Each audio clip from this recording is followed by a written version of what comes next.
হ্যাঁ, আমি বদলে গেছি, অনেকটা বদলে গেছি। যতটা বদলে গেলে পুরনো স্মৃতিগুলো ভুলে থাকা যায়, ঠিক ততটাই বদলে গেছি।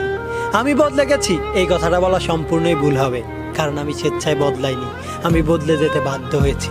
হ্যাঁ, আমি বদলে যেতে বাধ্য হয়েছি প্রিয় মানুষগুলোর অনাদর আর অবহেলায়। সবসময় আড্ডা দেওয়া মানুষটা আজ একা বসে থাকে, সবাইকে হাসি খুশি মাতিয়ে রাখা মানুষটা আজ নীরবতা পালন করে, সবার সাথে কথা বলা মানুষটা আজ চুপচাপ থাকতে ভালোবাসে। যার জন্য এখন আমাকে প্রতিনিয়ত শুনতে হয় আমি নাকি বদলে গেছি।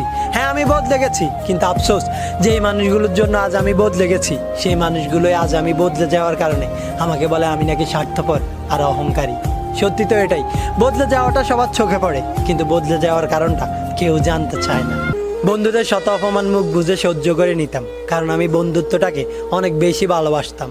তাদের দেওয়া কষ্টগুলো হাসি মুখে মানিয়ে নিতাম, কিন্তু দিন শেষে তাদের কাছ থেকেই ব্যক্তিত্বহীন উপাধি পেতাম। ভালোবাসার মানুষটি